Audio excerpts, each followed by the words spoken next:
जय हिंद दोस्तों, welcome to my YouTube channel साउ प्रिडिक्शन पर। तो दोस्तों, आप आईपीएल देखते रह जाओगे और उधर पड़ोसी देश उस टीम से हार जाएगी जो वो खुद कह रहे थे कि वो न्यूजीलैंड की सी या डी टीम से खेल रही है। जैसा कि आपने देखा होगा, न्यूजीलैंड न्यूजीलैंड के मेन खिलाड़ी जो है आईपीएल में खेल रहे हैं। तो न्यूजीलैंड का टूर पाकिस्तान से रखा गया। न्यूजीलैंड के बोर्ड ने पाकिस्तान से एक सीरीज खेलने का फैसला किया। इस सीरीज में उन्होंने यंगस्टर भेजे, कुछ मतलब पुराने खिलाड़ी है, एक दो, बाकी सारे तो ऑलमोस्ट यंगस्टर ही है। तो वहां के लोगों का ये कहना था कि हमारे साथ मजाक चल रहा है, सी या डी टीम भेजी जा रही है, हम इनके साथ कैसे खेलेंगे। और दूसरी तरफ पाकिस्तान अपनी पूरी स्ट्रेंथ से खेल रही है, वो अपनी तैयारी कर रही है वर्ल्ड कप की, वो अपनी बेंच स्ट्रेंथ चेक कर रही है। तो उसमें आपने देखा होगा सी या डी टीम जिनको आप कह रहे थे वो भी उन पे हावी पड़ रही है। पाकिस्तान 2 मैच हार चुकी है, एक जीती है, 2 हारी है, एक बारिश के कारण ड्रॉ रहा, आपने देखा ही होगा। तो ये मैच हारने का कारण मेरे हिसाब से तो ये है कि बाबर आजम के कुछ फैसले थोड़े मुझे अजीब लगते हैं। बाबर आजम का ये है कि वो लीडर की तरह नहीं है। आपने देखा होगा, एक तो वो अपना मतलब ओपनिंग स्पॉट छोड़ने को तैयार नहीं है। एक जो ट्रू लीडर होता है ना, वो दूसरे को आगे मतलब फॉरवर्ड करता है, आगे खिलाड़ी लाता है अपनी टीम के लिए, अपने देश के लिए। जैसे कि हमारे गांगुली गांगुली एक ट्रू लीडर थे।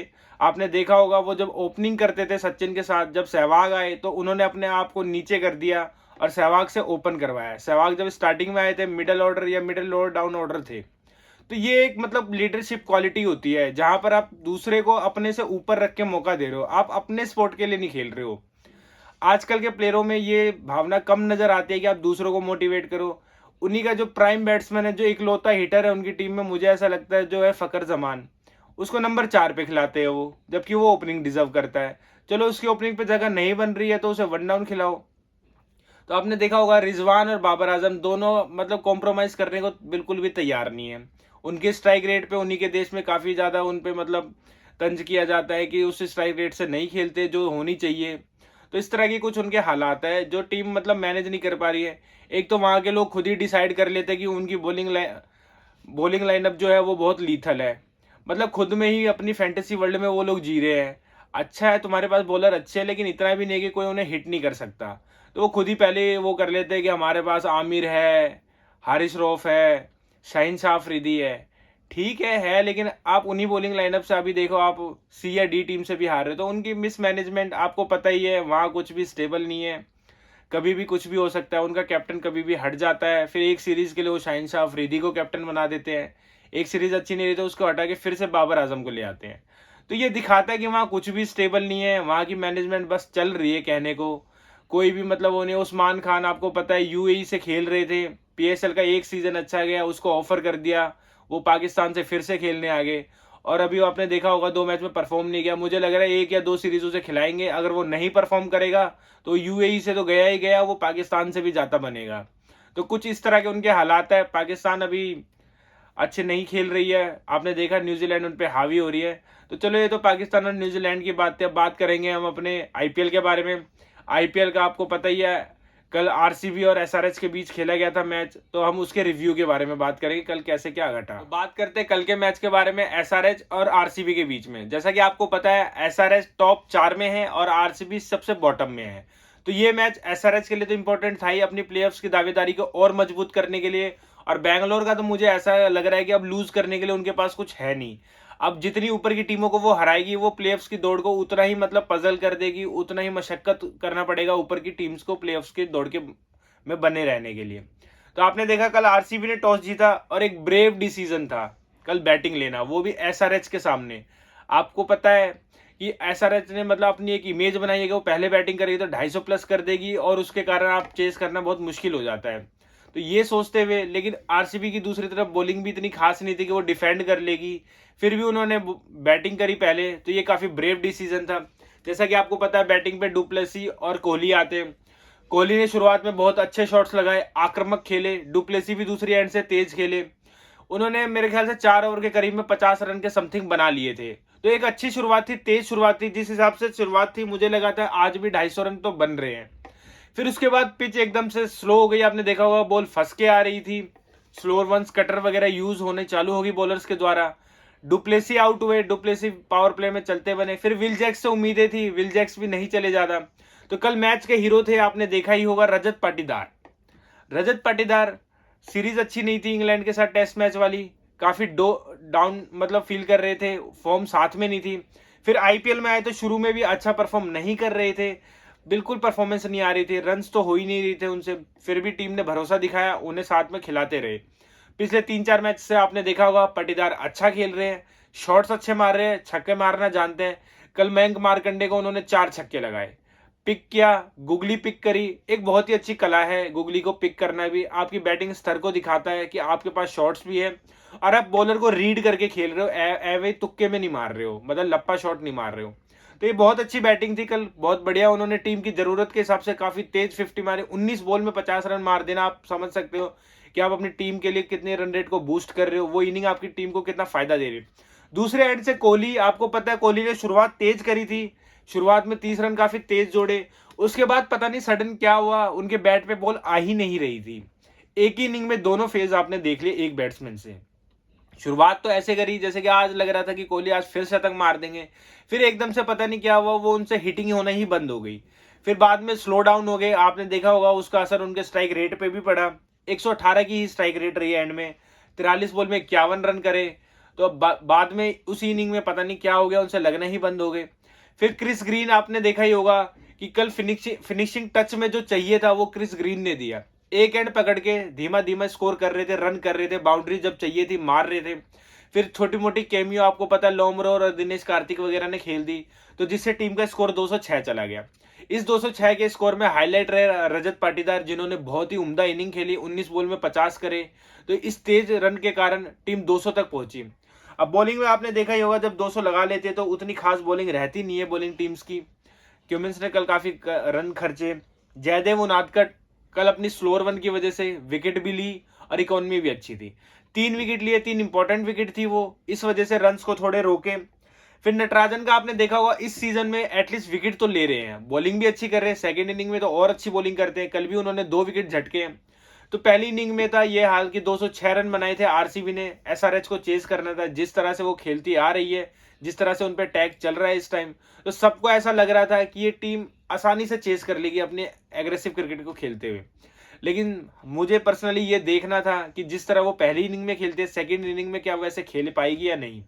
तो बात करेंगे हम सेकंड इनिंग के बारे में कि रन चेस कैसे क्या रहा। बात करते हैं एसआरएच के रन चेस के बारे में कि कैसे उन्होंने स्टार्ट करा, कैसे क्या रहा। तो दोस्तों, अगर आप मेरे चैनल पे पहली बार आए हो तो मेरी वीडियोस को प्लीज लाइक करें, मेरे चैनल को सब्सक्राइब करें, बेल आइकन को दबाएं, जिससे आपको नोटिफिकेशन जल्द से जल्द मिल जाएगी।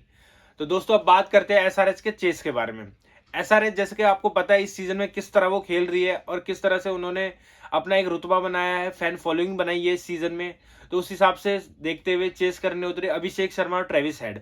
अभिषेक शर्मा का आपको पता है अच्छा खेल रहे हैं, एग्रेसिव क्रिकेट खेल रहे हैं, दोनों ही ट्रेविस हेड भी। तो कल मुझे सबसे अच्छा मूव स्टार्टिंग में आरसीबी का ये लगा कि 2 लेफ्टी जो अटैकिंग क्रिकेट खेलते हैं उनके आगे एक ऑफ स्पिनर लगाया विल जैक्स आई बॉलिंग करने के लिए। और विल जैक्स की सबसे खास बात मुझे ये लगी कि उन्होंने कल पेस नहीं दिया। पिच आपको पता है स्लो हो रखी थी, बॉल फंस रही थी और उन्होंने बॉल में मतलब पेस भी नहीं दिया, तो वो एक बहुत अच्छी बात थी। बॉल भी बहुत बढ़िया डाली उन्होंने और उनको उसका फल भी मिला। ट्रेविस हेड को कल उन्होंने सस्ते में निपटा दिया। ट्रेविस हेड के आउट होने के बाद आपको पता है कि जिस तरह से उनकी पार्टनरशिप हर मैच में चल रही थी, कल ये देखना था कि ये लोग चेस कर पाएंगे या नहीं। अभिषेक शर्मा उसी तरीके से हिटिंग कर रहे थे, उन्हें कोई फर्क नहीं पड़ा था, वो उन्होंने बाउंड्री लगाना एक तरफ से कंटिन्यू रखा। आपने देखा 2 छक्के भी मारे उन्होंने, चौके भी मारे, लेकिन लंबा नहीं रुक पाए, आउट हो गए। 30 रन ताबड़तोड़ जल्दी मारे उन्होंने और आउट हो गए। माकरम का दिन आपको पता है अच्छा नहीं था, माकरम की फॉर्म ही अच्छी नहीं चल रही है। जब आपकी फॉर्म अच्छी ना हो तो आप फुलटॉस बॉल पे भी आउट हो जाते हो। आपने देखा कल फुलटॉस बॉल पे वो आउट हो गए। स्वप्निल सिंह आरसीबी के इंपैक्ट खिलाड़ी आए थे, जिन्होंने एंड्स में कुछ बाउंड्री भी मारी थी बैटिंग में। बॉलिंग में जब आए तो उनका ओवर थोड़ा मतलब अटपटा सा ही था, जिसमें रन भी खाए और विकेट भी ली। जब आप 18-20 खा जाते हो और विकेट ले लेते हो तो वो इक्वल क्या, वो ऊपर ही हो जाता है, मतलब बॉलिंग अच्छी ही हो जाती है। 18-20 खा लो, विकेट ना लो, तब तो आप थोड़े महंगे हो। लेकिन 18-19 रन खा के आप 2 विकेट ले रहे हो टीम के लिए, यहाँ पर आप गेम पलट देते हो। उन्होंने क्लासिन को आउट करा, माकरम को आउट करा, तो यहाँ से गेम उनके फेवर में आ गया। और मुझे एसआरएच के कल मतलब ठीक है, आपको एक अप्रोच ने यहाँ तक लेके आया है, मतलब एग्रेसिव क्रिकेट खेल के आप नंबर 3 पे हो, टॉप 4 में हो, बढ़िया क्रिकेट खेल रहे हो।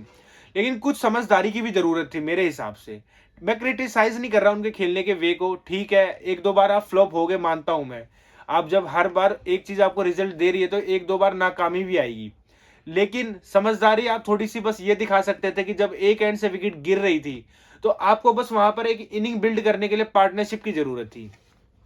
मुझे पता है कि इस तरह से उनकी बैटिंग लाइनअप है कि आखिरी के 5-6 ओवर में अगर 13-14 की रन रेट भी अगर रिक्वायर्ड रन रेट है तो वो इजीली बना लेंगे, उनके लिए कोई मसला नहीं है, पावर हिटर है उनके पास। नीतीश रेड्डी अनकेप्ड खिलाड़ी है, वो फिर भी अच्छा खेल रहे हैं। शहबाज है, और आपके एंड्स में कमिंस भी छक्के मार लेते हैं, समाद है। तो इस तरह से हिटर थे उनके पास कि आखिरी के एंड्स ओवर में अगर वो मैच को डीप थोड़ा ले जाते तो मैच को निकाल लेते। उनसे यही गलती हो गई, उन्होंने मतलब वो जो एग्रेसिवपन लेके आते अपनी बैटिंग में उसको छोड़ा ही नहीं, कंटिन्यू वो शॉट्स खेल रहे हैं, कोई फर्क नहीं पड़ रहा है एक एंड से विकेट जा रही है, वो एक दो छक्के मार रहे हैं विकेट गिर रही है, एक दो छक्के मार रहे हैं विकेट गिर रही है। तो उससे वो बेनिफिट नहीं हुआ। 200 चेस करना मतलब ये लो स्कोर के लिए ठीक था, अगर आप 150 के करीब हो इस तरह से खेल रहे हो तो ठीक है, मैच को आप जल्दी ही ले जाओगे। लेकिन जब 200 चेस करने हैं तो बीच में एक ऐसी पार्टनरशिप आपको चाहिए जो 70-80 रन की हो। 50-30 मतलब 45-50 बॉल भी ले लो आप, 70-80 कर दो तो टीम के हक में हो जाता है आखिरी में, क्योंकि रन आ जाते हैं। तो ऐसा रन चेस में एक बड़ी पार्टनरशिप करना मतलब उससे चूक गई, इस वजह से उनके हाथ से वो मैच चला गया। स्वप्निल सिंह ने 2 विकेट ली, वो इंपैक्ट खिलाड़ी के तौर पे आए तो ये आरसीबी लिए काफी अच्छा रहा। यश दयाल ने भी विकेट ली। तो कुल मिला के रन चेस में मेरे हिसाब से वो पार्टनरशिप बिल्ड नहीं हुई, वो एक कारण था। और आपने देखा ही होगा कि क्यूमिंस ने भी आखिरी में 3 छक्के मारे थे, अगर वो भी थोड़ा रुक जाते तो गेम को और डीप ले जा सकते थे, जो नहीं हो पाया।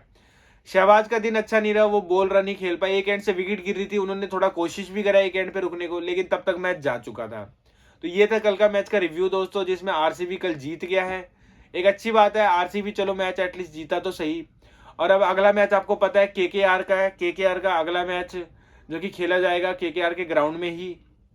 तो बात करेंगे हम आज के मैच के बारे में। आपको पता है ये आईपीएल का 42nd मैच है केकेआर का पंजाब के बीच में। केकेआर इस टाइम दूसरे नंबर पे चल रही है पॉइंट टेबल में, बहुत अच्छी क्रिकेट खेल रही है और पॉइंट्स टेबल के रिजल्ट से ही आपको पता लग रहा है कि उनकी परफॉर्मेंस इस सीजन काफी अच्छी रही है। और पंजाब जैसा कि आपको पता है बॉटम ऑफ द टेबल है, 9वें नंबर पे है, तो ये सीजन कुछ खास घटा नहीं है उनका। कैप्टन भी चोटिल हो गए हैं, कैप्टन बाहर बैठे हुए हैं, सैम क्यूरन कैप्टनसी कर रहे हैं। और जिस हिसाब से परफॉर्मेंस होनी चाहिए, जो बड़े खिलाड़ी थे उनके वो परफॉर्म नहीं कर पाए। जोनी बेस्टो शुरू में मतलब फॉर्म उनके साथ थी नहीं, उनको काफी मौके दिए फिर भी टीम नहीं खेल पाई।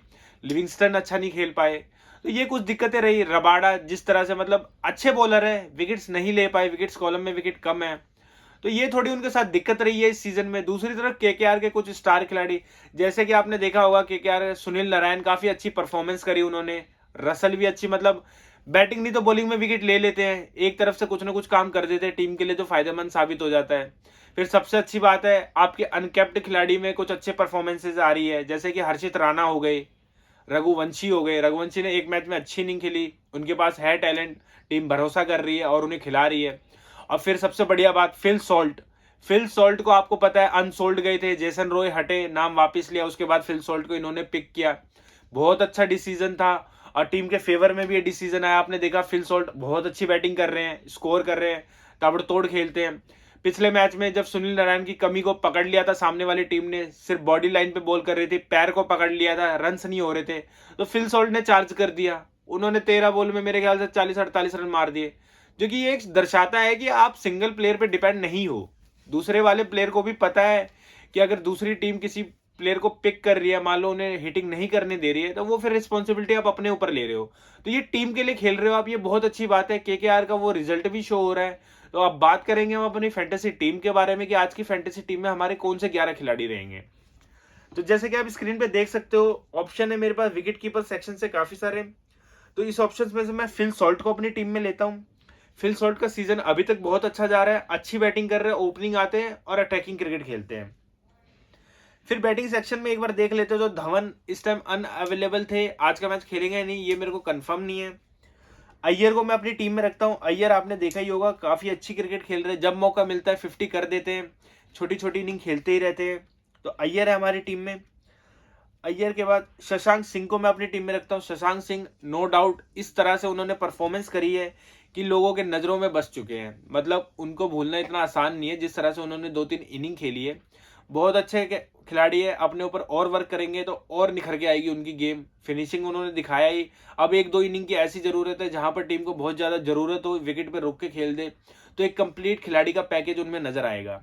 तो हम शशांक सिंह को अपनी टीम में रखते हैं। उसके बाद एक बार ऑलराउंडर सेक्शन से देखते हैं हम। तो ऑलराउंडर सेक्शन से नारायण, आपको पता है बैटिंग नहीं तो बॉलिंग एक चीज में तो बंदा परफॉर्म कर ही रहा है इस टाइम। बैटिंग में जब करता है तो क्या अलग ही लेवल की बैटिंग करता है, रन्स एक तरफा ही कर देता है। फिर रसल को हम अपनी टीम में रख रहे हैं। सैम क्यूरन को अपनी टीम में रख रहे हैं हम। सैम क्यूरन आपको पता है कैप्टनसी कर रहे हैं, उस तरह से फॉर्म है नहीं और पैसा भी बहुत लगाया पंजाब ने उन पे। तो पंजाब के कुछ यही कारण है कि कुछ बड़े खिलाड़ियों की परफॉर्मेंस उस हिसाब से रही नहीं है, इस वजह से टीम बॉटम में चल रही है। फिर लिविंगस्टन को हम अपनी टीम में रख रहे हैं। फिर बॉलिंग सेक्शन से आ जाते हैं। तो बॉलिंग सेक्शन से हम रबाड़ा को हम अपनी टीम में रख रहे हैं, और हर्षित राणा को मैं अपनी टीम में रखूंगा। और एक हर्षित राणा के बाद में हर्षल पटेल, एक ऑप्शन और है मेरे पास, तो वरुण चक्रवर्ती भी आपने देखा होगा 1-2 विकेट्स ले लेते हैं और पिच स्पिन को फेवर करते हैं केकेआर में, वो विकेट्स भी लेते हैं। तो वरुण चक्रवर्ती को मैं आज अपनी टीम में रखता हूँ। कैप्टन मैं आज के मैच के लिए रसल को बना रहा हूँ, और वाइस कैप्टन के लिए मैं सैम क्यूरन को बना रहा हूँ। तो दोस्तों ये है मेरी टीम, जैसा कि आप स्क्रीन पे देख सकते हैं। ये मेरी फाइनल टीम। विकेट कीपर से मैंने फिल सॉल्ट को लिया है। बैटिंग सेक्शन से मैंने श्रेयस अय्यर और शशांक सिंह को। ऑलराउंडर से मैंने नारायण, रसल, लिविंगस्टन और सैम क्यूरन को मैं वाइस कैप्टन बना रहा हूँ। बॉलिंग से मैंने आज हर्षल पटेल, रबाड़ा, वरुण चक्रवर्ती और हर्षित राणा। तो यह है मेरी टीम दोस्तों। तो दोस्तों ये मेरी फाइनल टीम। अगर इस टीम में टॉस के बाद कोई चेंजेस होते हैं तो उसका अपडेट आपको टेलीग्राम चैनल पे मिल जाएगा। टेलीग्राम चैनल का लिंक आपको डिस्क्रिप्शन में दिख जाएगा।